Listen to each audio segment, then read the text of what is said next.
তাহলে রিজিক সংকীর্ণতার এক নম্বর কারণ আল্লাহ তাআলা বলেন বাল্লা তুকরিমুনাল ইয়াতীম। আল্লাহ রাব্বুল আলামিন এক নম্বরে বলেন তোমাদের রিজিক সংকীর্ণতার কারণ হলো তোমরা ইয়াতীমকে সম্মান করো না। এখন কথা হলো ইয়াতীম তো সাধারণত আমাদের চাইতে বয়সে ছোট হয়, ইয়াতীমকে সম্মান করা দ্বারা উদ্দেশ্যটা কি? বলে মূলত উদ্দেশ্য হলো যে তোমরা ইয়াতীমের হক যথাযথভাবে আদায় করো না। আমাদের সমাজে অনেক ইয়াতীম আছে, বিশেষ করে মাদ্রাসাগুলোর মধ্যে অনেক ইয়াতীম আছে। আমাদের আশেপাশে পরিবার পরিজন আত্মীয় স্বজন পাড়া প্রতিবেশী অনেক ইয়াতীম আছে। আমাদের উচিত, ইয়াতীম তো প্রথমত দুই ধরনের ধরা যায়, একটা হলো ধনী ইয়াতীম আর একটা হলো গরিব ইয়াতীম। ধনী ইয়াতীমকে বলে যার বাবা অনেক সম্পদ রেখে গেছে, নাবালেক কিন্তু বাবা অনেক সম্পদ রেখে গেছে, সেই ইয়াতীম ধনী ইয়াতীম। আর একজন বলে সে নিঃস্ব, তার বাপ তার জন্য কিছু রাইখাই যায় নাই, সে গরিব, সাথে সাথে ইয়াতীম। ইয়াতীম ধনী হোক আর গরিব হোক, সকল ধরনের ইয়াতীমের সাথে সদাচরণ করতে হবে, ভালো ব্যবহার করতে হবে। ইয়াতীমের সাথে সদাচরণ করা দরকার। রাসূল আকরাম সাল্লাল্লাহু আলাইহি ওয়াসাল্লামের কাছে একজন লোক এসে বলে, ইয়া রাসূলুল্লাহ সাল্লাল্লাহু আলাইহি ওয়াসাল্লাম, আমার হৃদয়টা বড় কঠোর, আমার মনটা বড় শক্ত, আপনি আমাকে এমন একটা আমল শিখিয়ে দেন যেই আমল করলে আমার কঠোর হৃদয়টা নরম হয়ে যাবে। নবীজি সাল্লাল্লাহু আলাইহি ওয়াসাল্লাম তাকে বললেন, আমসাহ রাসাল ইয়াতীম ওয়া আত'ইমিল মিসকিন, তুমি ইয়াতীমের মাথায় হাত বুলায় দাও আর মিসকিনকে খানা খাওয়াও, তাহলে তোমার কঠিন হৃদয়টাকে নরম বানায় দিবেন কে? মনে রাখতে হবে, যারা কর্কশ স্বভাবের কঠোর হৃদয়ের অধিকারী, এদের চেহারা যত ভালো হোক, এরা যত উচ্চবংশীয় হোক, মানুষ এদেরকে পছন্দ করে না, ভালোবাসে না। একটা মানুষ যদি কালো হয় কিন্তু তার দিল যদি নরম হয়, তাহলে ওই মানুষটাকে মানুষ ভালোবাসে, মোহাব্বত করে, পছন্দ করে। ঠিক কিনা বলেন? দেখেন, আমার আপনার নবী নবুয়াত প্রাপ্তির পর নবীর কাছে বেশি ঘেষত কারা? বলে যারা গরিব অসহায় তারা। অথচ নবীর কাছে টাকা পয়সা ছিল না, বিশেষ করে মক্কি জিন্দেগিতে নবীজি কাউকে টাকা পয়সা দিয়ে সাহায্য করতে পারেন নাই। এরপরেও মানুষেরা নবীজির কাছে আসতো কেন? বলে আল্লাহ তাআলা দয়া করে নবীজির দিলটারে নরম বানায় দিয়েছিলেন। এই জন্য মানুষেরা নবীজির আশেপাশে আসতো বেশি, নবীজির কাছে বসতো বেশি, নবীজির কাছে থাকতো বেশি। এই যে গরিব মানুষ, এরা যখন আসতো নবীর সাথে কেমন আচরণ করতে হবে এরা তো বুঝতো না, কিন্তু এরা হৃদয় দিয়ে নবীজিকে ভালোবাসতো। এই জন্য আল্লাহ তাআলাও নবীকে বলেন যে আপনার দিল যদি কঠোর হইতো, লাং ফাদ্দু মিন হাউলিক, এরা আপনার আশেপাশে আসতো না, এরা আপনার আশেপাশে আইসা বসতো না। এখন এদের কোনো আচরণে যদি কোনো কষ্ট পাইয়াই যান, আল্লাহ বলেন ফাফু আনহুম, আপনি তাদের মাফ করে দেন। সাথে সাথে কি করেন? ওয়াস্তাগফির লাহুম, ওদের জন্য আল্লাহ তাআলার কাছেও আপনি মাফ চান। তাহলে তাদের মাফও করে দেন, তাদের জন্য আবার আল্লাহ তাআলার কাছে মাফও চান। তাহলে আল্লাহ তাআলা নরম হৃদয়ের মানুষ যারা, তাদেরকে মানুষ ভালোবাসে। আর নবীজি কঠোর দিলকে নরম বানানোর জন্য বললেন যে তুমি ইয়াতীমের মাথায় হাত বুলায় দাও, মিসকিনকে খানা খাওয়াও, তাহলে তোমার শক্ত হৃদয়টাকে নরম বানায় দিবেন কে? এজন্য ইয়াতীমের মাথায় আমরা হাত বুলাবো। ইয়াতীমের প্রধান হক হলো তার সাথে ভালো আচরণ করা, সে ধনী ইয়াতীম হোক আর গরিব ইয়াতীম হোক।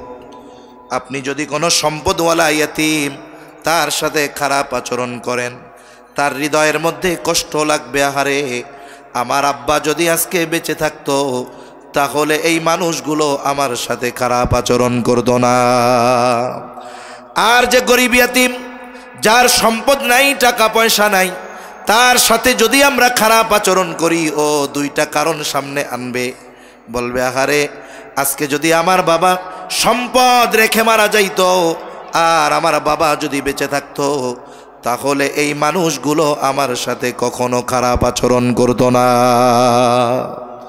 ইয়াতীমের সাথে ভালো আচরণ করা এটা মুহাম্মাদুর রাসূলুল্লাহ সাল্লাল্লাহু আলাইহি ওয়াসাল্লামের কর্ম, আর ইয়াতীমের সাথে খারাপ আচরণ করা এটা আবু জেহেলের কর্ম।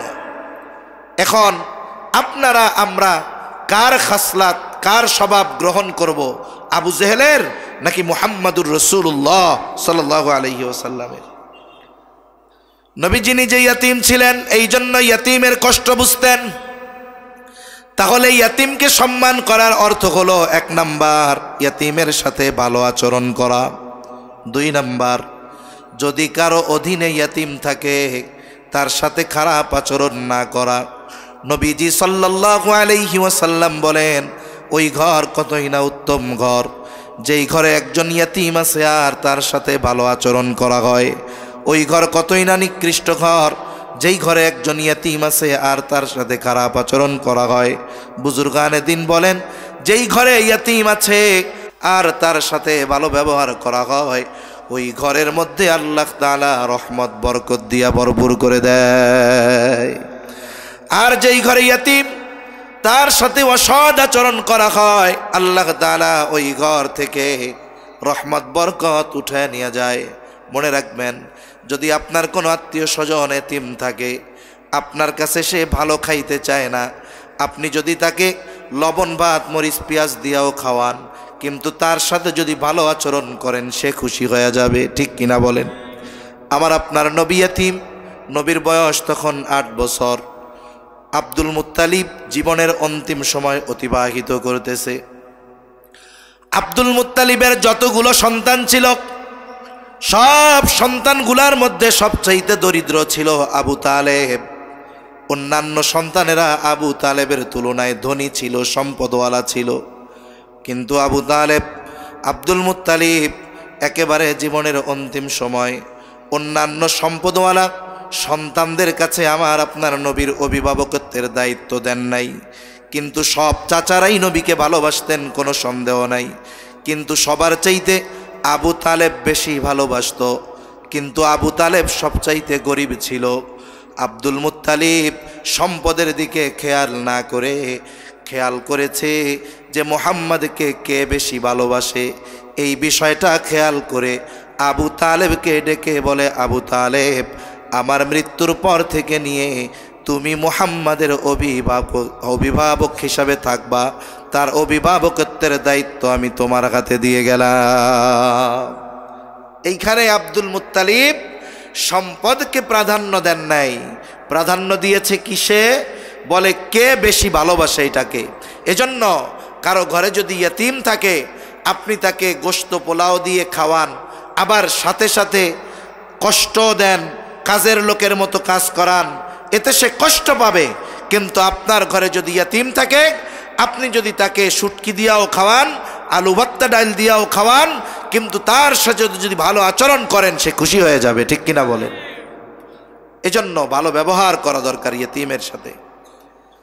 আবার যদি কারো অ্যাবিলিটি থাকে, সামর্থ্য থাকে, আপনি ইয়াতীমের অভিভাবক হয়ে যেতে পারেন। কারণ মাদ্রাসায় অনেক ইয়াতীম থাকে। বাস্তব সমীকরণ হলো এনজিওরা এসেছিল এই দেশে দরিদ্র বিমোচনের জন্য, অসহায় মানুষকে সাহায্য করার জন্য, কিন্তু বাস্তবতা হলো এর বিপরীত। এনজিওরা এই দেশে এসে উন্নতির নামে সুদে টাকা দিয়া মানুষদেরকে বস্ত্রহীন ঘরহীন করে ফেলতেছে, সাথে সাথে ঘরের মধ্যে হারাম ঢুকায়া দিচ্ছে। এনজিওরা আসছিল দরিদ্রদের সাহায্য করার জন্য, এতিম অসহায়দেরকে সাহায্য করার জন্য, কিন্তু বাস্তবতা হলো এই কাজটা সবচাইতে বেশি করে এই ধরনের মাদ্রাসা।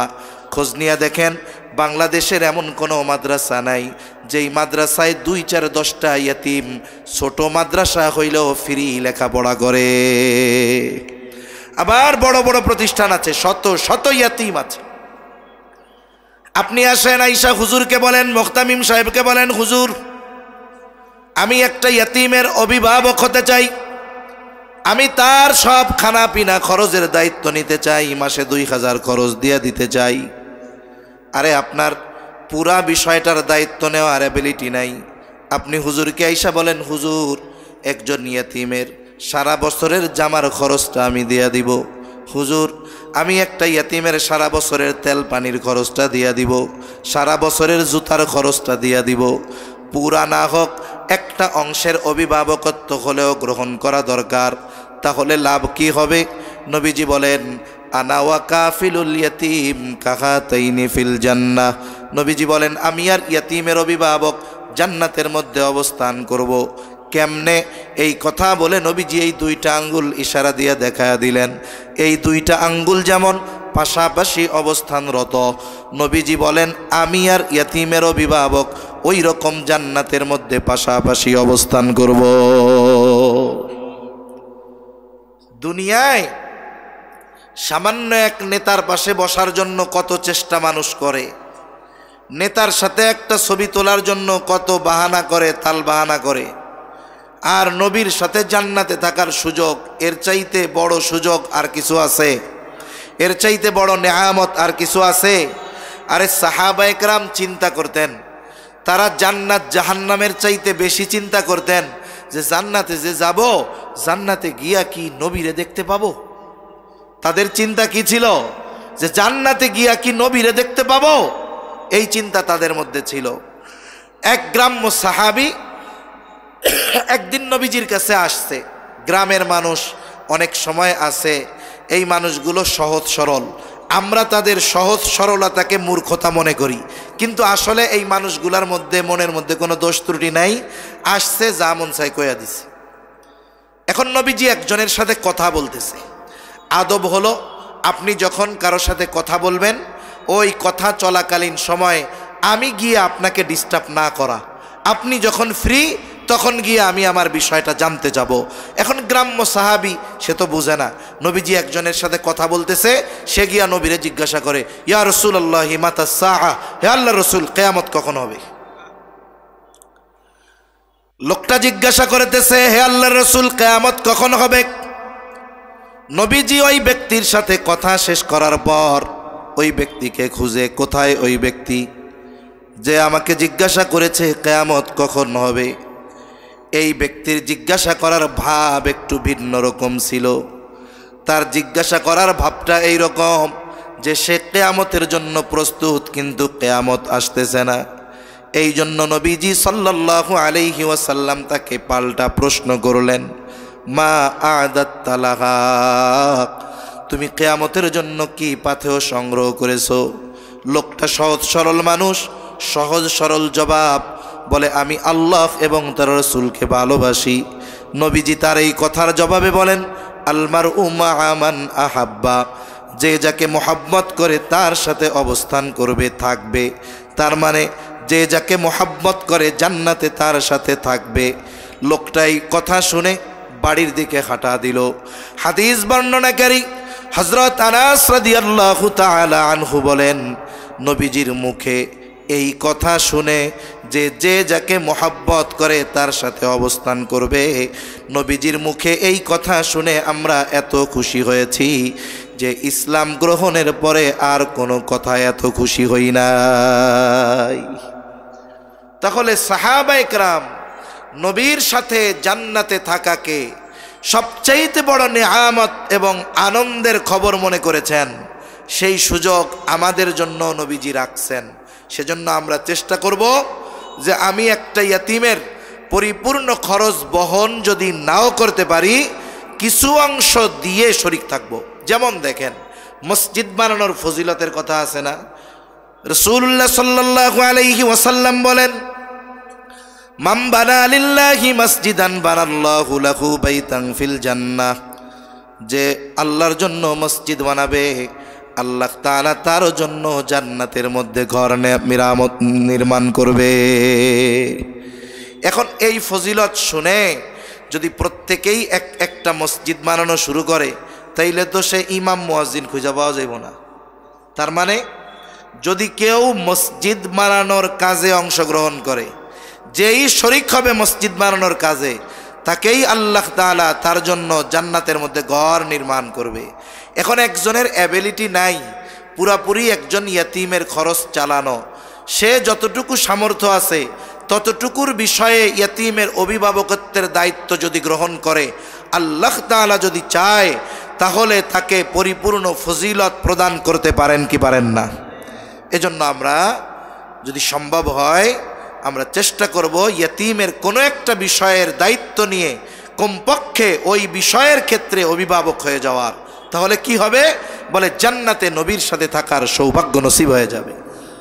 আর একটা বিষয়ে সর্বোচ্চ সতর্ক থাকব, আমার আপনার দ্বারা যেন ইয়তীমের সম্পদ কখনো ভক্ষণ না হয়ে যায়। সাধারণভাবে অন্য কারো সম্পদ ভক্ষণ করা খারাপ। আল্লাহ তাআলা বলেন, ওয়ালা তাকুলু আমওয়ালাকুম বাইনাকুম বিল বাতিল, তোমরা অন্যায়ভাবে কারো সম্পদ ভক্ষণ করো না। এই যে দুনিয়ার মধ্যে দেখেন মানুষ মানুষের সাথে জমির আইল নিয়ে ঠেলাঠেলি, সীমানা নিয়ে ঠেলাঠেলি, অনেকে যাই না বুঝা অপরেরটা জোর কইরা খায়, আছে না নাই? কত বড় শাস্তি নবী বলেন, কেউ যদি দুনিয়ায় কারো সম্পদ এক বিঘত পরিমাণ অন্যায়ভাবে ভক্ষণ করে, আল্লাহর নবী বলেন কিয়ামতের দিন ওই ব্যক্তির গলায় 7 তবক জমিন পেঁচায়া দেওয়া হবে। মানুষেরা বুঝতে পারবে যে এই ব্যক্তি দুনিয়ায় অন্যায়ভাবে অন্যের সম্পদ ভক্ষণ করত। সাধারণভাবে সম্পদ ভক্ষণ করা বড় অন্যায় কাজ। আর ইয়তীমের সম্পদের ব্যাপারে আল্লাহ তাআলা ইয়তীমের সম্পদকে আগুন বলে অভিহিত করেছেন। এই জন্য আল্লাহ তাআলা কোরআনুল কারীমের মধ্যে বলেন, ইন্নাল্লাযীনা ইয়াকুলুনা আমওয়ালাল ইয়াতামা যুলমা ইন্নামা ইয়াকুলুনা ফি বুতুনিহিম নারা ওয়া সায়াসলাউনা সাঈরা। আল্লাহ তাআলা বলেন, নিশ্চয়ই যারা অন্যায়ভাবে জুলুম করে ইয়তীমের সম্পদ ভক্ষণ করে, ইন্নামা ইয়াকুলুনা ফি বুতুনিহিম নারা, তারা কেমন যেন আগুন দ্বারা তাদের পেট ভরপুর করে। জবান খুলে একটু জবাব দিবেন, বলেন তো আগুনের স্থান জান্নাত নাকি জাহান্নাম? আল্লাহ তাআলা বলেন, ওয়া সায়াসলাউনা সাঈরা, অচিরেই তাদের আবাসস্থল হবে জাহান্নাম। এই জন্য সাবধান, ইয়তীমের সম্পদ মাইরা খাওয়া যাবে না। অথচ সমাজে অনেক মানুষ আছে, 2 ভাই, তারা 2 জন ভাই, বড় ভাই মারা গেছে, একটা ইয়তীম বাচ্চা দুনিয়ায় রেখে গেছে, কিছুই বোঝে না ছোট বাচ্চা। ছোট ভাই বড় ভাইয়ের মৃত্যুতে যত না শোকা হতো তার চাইতে বেশি আনন্দিত। চিন্তা করে যে আকারে জমির দাম বাড়তেছে আমার কলমা বাজারে একবারে মেন পয়েন্টে, বাবার 3 শতক জমি আছে, ওই 3 শতক যদি 2 ভাই ভাগ হইতো 1.5 শতক কইরা হইতো, না হইতো বিল্ডিং, না হইতো কোনো ঘর। এখন তো ভাই মারা গেছে, বাইক বাতিজা কিছু বোঝে না, সিস্টেমেরে অন্য জায়গা থেকে জমি টমি দিয়া ওই জমিটা নিজের নামে লেখা নিয়া সুন্দর মতো 5 তালা বাড়ি করছে, নিচে দোকান দিয়া ভাড়া দিয়েছে, 2 তালা থেকে নিয়া সুন্দর মতো 4 তালা ভাড়া দেয়, আর বৈশা বৈশা খায়। কয় আলহামদুলিল্লাহ, কোনো টেনশন নাই, আমি মরার পরে আমার বাচ্চাকেও কোনো টেনশন নাই। আমি বলি শোনেন, ইয়তীমের সম্পদ মেরে হয়তো কাগজে কলমে কিছু সম্পদ বেড়েছে ঠিক, কিন্তু আপনি আপনার আখিরাতকে চূড়ান্তভাবে বরবাদ করে নিয়েছে। এরকম লোক সমাজে আছে না নাই? খবরদার, আমরা ইয়তীমের সম্পদ খাবো না। সর্বোপরি তো এই চিন্তা থাকা দরকার, আমি যখন দুনিয়া থেকে যাব আমার উপরে যেন কোনো মানুষের হক না থাকে। নবীজি সাল্লাল্লাহু আলাইহি ওয়াসাল্লাম ওফাতের সম্ভবত 8-9 দিন আগে, তখনও তিনি অসুস্থ, নবীজি আসছেন, আইসা বলতেছেন যে তোমরা যদি আমার কাছে কোনো কিছু হক পাও তাইলে তোমরা আমার কাছ থেকে সেটা নিয়ে নাও। আমি চাই না এই অবস্থায় আল্লাহর কাছে যেতে যে কেউ আমার কাছে কোনো হক পাবে। অথচ চিন্তা করে দেখেন, আমরা মানুষেরটা মেরে খাইতে কোনো দ্বিধাদ্বন্দ্বের মধ্যে পড়ি না, চিন্তা করি যে আমার সম্পদ বাড়তেছে কিন্তু আখিরাত বরবাদ হচ্ছে, এ চিন্তা আমাদের মধ্যে নাই। এখন কথা হলো, তাহলে যেই মানুষগুলো ইয়তীমের সাথে সদাচরণ করে না তথা ইয়তীমের হক আদায় করে না, এই মানুষগুলোর রিজিকে সংকীর্ণতা আল্লাহ তাআলা দেন। এ দুনিয়াতে তার অনেক থাকতে পারে, কিন্তু আল্লাহ তাআলা তাকে ভোগ করতে দেয় না। অনেক মানুষ আছে না, দৈনিক চাইলে একটা গরু জবাই দিয়ে খাইতে পারবে প্রতি বেলায়, কিন্তু আল্লাহ তাআলা 30 বছর বয়সেই এমন রোগ দিছে, ডাক্তার বলে তোমার তো সব কিছু শেষ, কিডনিও শেষ, হার্ট শেষ, ডায়াবেটিক্স আছে, হাই প্রেশার আছে, যা খাবা তাইতে ক্ষতি। ডাক্তার বাইচা তো থাকতে হবো, খামু কি? বলে আলা চাউলের যাও খাবা। আলা চাউলের যাও চেনেন? খাবা খাবা, আবার কিন্তু লবণ দিতে পারবা না। এখন কন্ত লবণ ছাড়া আলা চাউলের যাও। গ্রাম অঞ্চলে গরু ছাগলের স্বাস্থ্য বাড়ানোর জন্য ফ্যান খাওয়ায়, বাতের মাড় খাওয়ায়, সাথে ভাত দেয়। এখন মনে করেন দিছে, কিন্তু লবণ দিতে মনে নাই।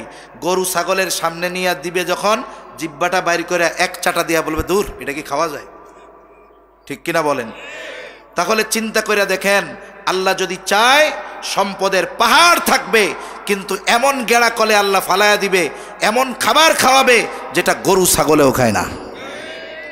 এজন্য মনে রাখতে হবে, সম্পদ বেশি হলেই এর মধ্যে বরকত থাকে না, আবার সম্পদ কম হলেই বরকত শূন্য হয়ে যায় না। তাহলে আল্লাহ তাআলা বলেন, রিজিক সংকীর্ণতার 1 নম্বর কারণ, তোমরা ইয়তীমকে সম্মান করো না, অর্থাৎ ইয়তীমের হক যথাযথভাবে আদায় করো না। 2 নম্বর, ওয়ালা তাহাদ্দুনা আলা তুআমিল মিসকিন। আল্লাহ রাব্বুল আলামিন বলেন, তোমরা নিজেরা মিসকিনদের তো খানা দাওই না, অপরকেও খানা প্রদানে উৎসাহ দাও না। এখানে দ্বিতীয় বিষয় উল্লেখ করার মাধ্যমে প্রথম বিষয়টা চলে আসছে। যেমন 2-এর মধ্যে 1 পাওয়া যায় কি যায় না? 2-এর মধ্যে 1 আছে। এখানে আল্লাহ তাআলা বলতেছে তোমরা মিসকিনদের খানা প্রদানে উৎসাহ দেও না। এখন বলেন তো, যে নিজে মিসকিনদের খানা খাওয়ায় না, ও কি আরেকজনরে বলবে নাকি দোস্ত মিসকিনদের খানা খাওয়াও? বলবে। তার মানে নিজেরাও খাওয়াও না, অপরকেও উৎসাহ দাও না, বরং নিরুৎসাহিত করো। অথচ খানা খাওয়ানো বড় ফজিলতের কাজ। আমি অল্প সময়ের মধ্যে শেষ করে দিব, কারণ সময় ছিল 9:45, আমি 9টা পর্যন্ত করব ইনশাল্লাহ, 10 মিনিট। এখন দেখেন, খানা খাওয়ানো সাধারণভাবে ফজিলতের কাজ। নবীজির কাছে এক ব্যক্তি আসছেন, এসে নবীজিকে জিজ্ঞাসা করে, আইয়ুল ইসলামি খাইর, ইসলামের মধ্যে সর্বোত্তম আমল কোনটা? নবীজি ছিলেন উম্মতের রুহানি ডাক্তার। একই প্রশ্নের জবাব ব্যক্তির ভিন্নতায় ভিন্ন ভিন্ন জবাব দিতেন। নবীজি এইবার বলতেছেন, তুতঈমুত তাআম ওয়া তাকরাউস সালাম আলা মান আরাফতা ওয়া মান লাম তা'রিফ। আল্লাহর নবী বলেন, মানুষকে খানা খাওয়াও, পরিচিত অপরিচিত সবাইকে সালাম দাও। 1 নম্বর বিষয় নবীজি বলছেন, মানুষকে খানা খাওয়াও। কোনো স্তর বিন্যাস নবীজি করেন নাই। এই কথার আলোকে বোঝা যায়, যদি কোনো দরিদ্র ধনীকে খানা খাওয়ায় আল্লাহর জন্য, বলেন তো সওয়াব আছে না নাই? ধনীর খাবারের প্রয়োজন নাই, কিন্তু যদি আল্লাহর জন্য খাওয়ানো হয় এতেও সওয়াব আছে। বলেন, এখন ধনীকে খাওয়াইলে যদি সওয়াব হয়, যে মিসকিন যার খাবার নাই তাকে যদি খানা খাওয়ানো হয় সওয়াব বেশি না কম? একজনের প্রয়োজন নাই, তারে যদি খাওয়াইলে সওয়াব হয়, তাইলে যার প্রয়োজন আছে তারে খাওয়াইলে সওয়াব বেশি হবে না কম হবে? 2টা বিষয় হবে এইখানে। বলে 1 নাম্বার, সে ক্ষুধার্ত মিসকিন, এই যে তাকে খানা খাওয়ানো হলো, সাধারণভাবে খানা খাওয়ানোর সওয়াব পাওয়া গেল। 2 নাম্বার বলে, খাবারটা তার প্রয়োজন ছিল, খানা খাওয়ানোর মাধ্যমে তার প্রয়োজন মেটানো হলো, সওয়াব দ্বিগুণ। আবার হাদিসের মধ্যে আসছে, এক মুসলমান যখন অপর মুসলমানের কোনো প্রয়োজন মিটাবে, আল্লাহ রব্বুল আলামিন ওই ব্যক্তির দুনিয়া আখিরাতের প্রয়োজন মিটায় দেয়। এজন্য অনেক সময় গরিব দরিদ্র অসহায় যেগুলা চেনা যায়, অনেকগুলা আছে, ওগুলা দেখলে বোঝা যায় যে টাকা নিয়ে কি খাইব। আবার সাধারণভাবে মানুষ অনেক সময় অসহায় মানুষ আছে, একটা মানুষ সে ধোকা দিচ্ছে কি না দিচ্ছে আল্লাহ জানে, আর সে জানে। আমার কাছে আসছে যে হুজুর 10টা টাকা দেন, একটা রুটি খামু। আমি টাকা না দিয়ে তারে রুটিটা কিনে দিলাম।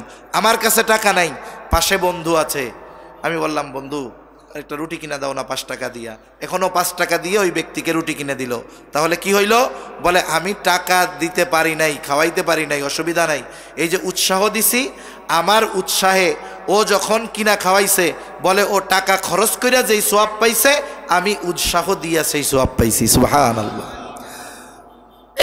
তাহলে মিসকিনদের খানা খাওয়াইলে দ্বিগুণ সওয়াব। কয় গুণ?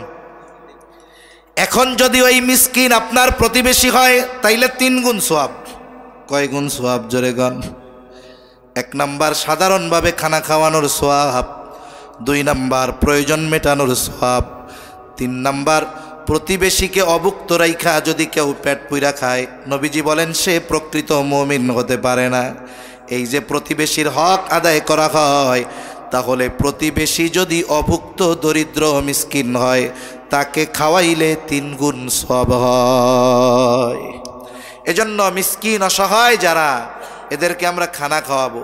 ভালো না পারি, যা অ্যাবিলিটি আছে, যতটুকু সামর্থ্য আছে ততটুকু খাওয়াবো। বলেন ইনশাআল্লাহ। দেখেন সাধারণভাবে খানা খাওয়ানোতে ফজিলত। আপনার আত্মীয় স্বজনরে বিয়ায় দাওয়াত দিছেন, আপনার পোলার বিয়া, মাইয়ার বিয়া, বলেন তো এই যে দাওয়াত দিয়ে খাওয়াবেন, ফজিলত আছে না নাই? জোরে বলেন, আছে না নাই? এখন খাওয়াইয়ে যে টেবিল পাইতে বইয়া থাকবেন, ফজিলত আছে না নাই? কেন নাই? টাকা ফজিলত না? ওইটাই তো বড় বিজনেস মিয়া। কতজন চিন্তা করে, হায় রে 2 লাখ সুদের উপরে নিয়ে ব্যয় করছি, 2 লাখ ব্যবসা হয়েছে, সুদের টাকাও শেষ, 4 লাখ পাইছি, 2 লাখ বিজনেস। চিন্তা করে আল্লাহ রে, আরও কয়টা যদি দিতা বুলাবান, কামই তো হইতো, ব্যবসা তো ভালোই জমছে। মনে রাখবেন, এই যে দাওয়াত দিয়ে এনে খাওয়ায়ে টাকা নেওয়া বা বাহানা করা, এগুলো ডাকাতির নামান্তর। এগুলো কি? জোরে বলেন।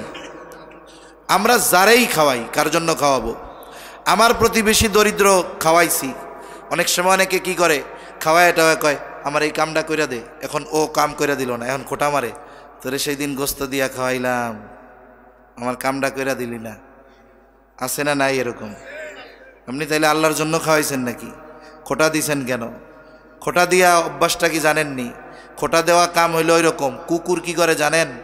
খাইয়া টাইয়া যখন আর না পারে বমি করে ফেলায় দেয়, একটু পরে ওই বমি আবার খায়। যারা খোটা দেয় ওদের অভ্যাস হইলো ওইটার মতো। আমরা মানুষকে দাওয়াত দিয়ে খাওয়াবো, আত্মীয় স্বজনকে দাওয়াত দিব, তাদের কাছে কোনো বিনিময়ের আশায় নয়। সাহাবায়ে কেরাম খাওয়াইছে বিনিময়ের আশায় নয়। বলে কি জন্য খাওয়াইছে? বলে ইন্নামা নুতঈমুকুম লিওয়াজহিল্লাহি লা নুরিদু মিনকুম জাযাআও ওয়ালা শুকুরা। তারা কি বলে? বলে আমরা তোমাদের খানা খাওয়াইছি লিওয়াজহিল্লাহ। কার জন্য? জোরে বলেন। যেহেতু আল্লাহর জন্য খানা খাওয়াইলাম, লা নুরিদু মিনকুম জাযাআ, তোমাদের কাছে আমরা কোনো প্রতিদান চাই না, ওয়ালা শুকুরা, আমাকে ধন্যবাদ দেওয়ারও দরকার নাই, কারণ খানা খাওয়াইছি আল্লাহর জন্য, প্রতিদান দিবেন আল্লাহ। এজন্য খানা খাওয়ানো এটা বড় ফজিলতের কাজ যদি আল্লাহর জন্য হয়। 3 নাম্বার আল্লাহ তাআলা বলেন রিজিক সংকীর্ণতার কারণ, ওয়াতাকুলুনাত তুরাসা আকলাল লাম্মা, ওয়ারিসি সম্পদ সব তোমরা একাবক্ষণ করে ফেলো। বাপ মারা গেছে 20 বছর আগে, 1 ভাই 2 বোন, 2 বোনের বিবাহ হয়েছে 2 জায়গায়। 20 বছর পর্যন্ত বোনরা নিজেদের সম্পদ বুঝা নিতে আসে না, মামুর বাড়িতে বেড়াতে আসে, মামার কত আদর, মামির কত আদর। এই বছর আইসা ভাইরে বলে, ভাই বাবার সম্পদে তোমার যেমন হক আছে, আমাদের 2 বোনেরও হক আছে।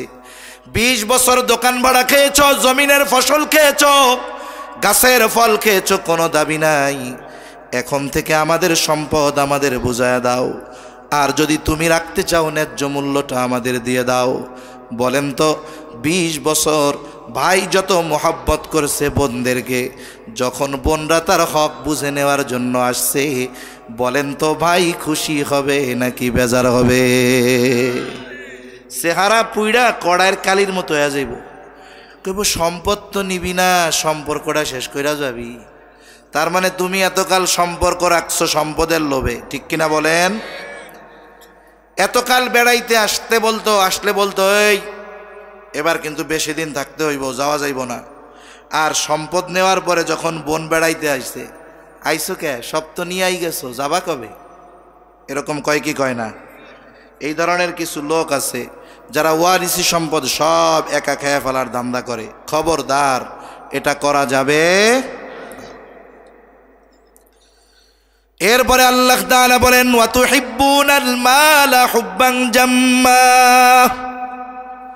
পরিপূর্ণ মালের মোহাব্বত, সম্পদের মোহাব্বত, এটা দুইটা বিষয় আসতে পারে। বুজুর্গানে দিন বলেন, মানুষ দুনিয়ায় যত অন্যায় করে, অপরাধ করে, এটা দুনিয়ার মোহাব্বতেই করে।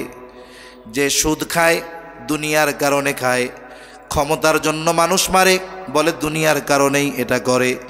আপনি আমি যতগুলো পাপ দেখব, একটু যদি গভীর চিন্তা করি, প্রত্যেকটা পাপের পেছনে লুকায়া আছে দুনিয়া।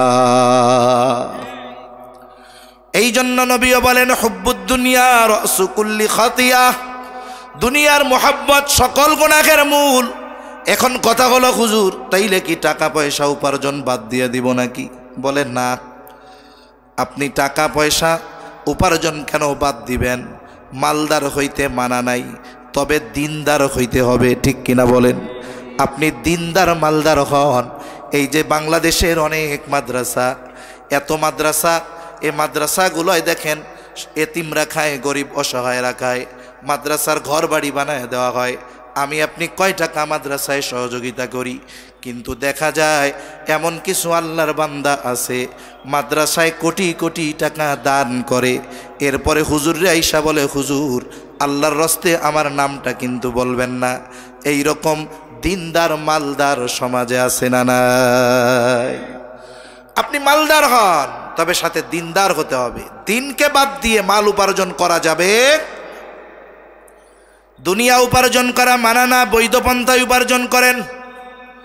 আরে নৌকা চলার জন্য তো পানির দরকার, পানি ছাড়া নৌকা অচল। বলে পানির সাথে নৌকার একটা হৃদ্রতার সম্পর্ক আছে। বলেন তো, ওই নৌকা চলার জন্য পানির প্রয়োজন, ওই পানিটাই যদি নৌকার মধ্যে চলে আসে, তাহলে এটা হয়ে যাবে নৌকা ধ্বংসের কারণ। দুনিয়ায় চলতে সম্পদের প্রয়োজন, তবে সম্পদের কারণে দিনকে বাদ দেওয়া যাবে না। যদি সম্পদ উপার্জন করতে গিয়া দিনকে বাদ দেয়, তাহলে ধ্বংস হয়ে যাবে। আর সম্পদ উপার্জন করতে গিয়ে যদি দিনকে বাদ না দেয়, প্রাধান্য দেয়, বলে ওই সম্পদ তার দুনিয়ার অলংকার হিসাবে অভিহিত হবে। আল্লাহ তাআলা কোরআনে বলছে না যে আল মালু ওয়াল বানুনা জিনাতুল হায়াতিদ দুনিয়া, মাল সন্তান এটা দুনিয়ার অলংকার। আবার আর এক জায়গায় আল্লাহ বলেন ইন্নামা আমওয়ালুকুম আওলাদুকুম ফিতনা, সন্তান সম্পদ এটা হলো তোমাদের জন্য পরীক্ষা। বলে অলংকার কখন হবে? দিনকে ঠিক রেখে যখন সম্পদ উপার্জন করবে, ঠিক কিনা বলেন? এখন আসেন, কথা শেষ। আমরা যদি ইয়াতিমদেরকে তার হক আদায় করি, সাথে সাথে মিসকিনদেরকে খানা দেই, ওয়ারিসি সম্পদ যার যতটুক হক যথাযথভাবে দিয়ে দেই, আরে দুনিয়া উপার্জন করতে গিয়ে যদি দিনকে প্রাধান্য দেই, তাহলে কি হবে? বলে আল্লাহ তাআলা আমাদের রিজিকের মধ্যে বরকত দিয়া দিবে, ঠিক কিনা বলেন?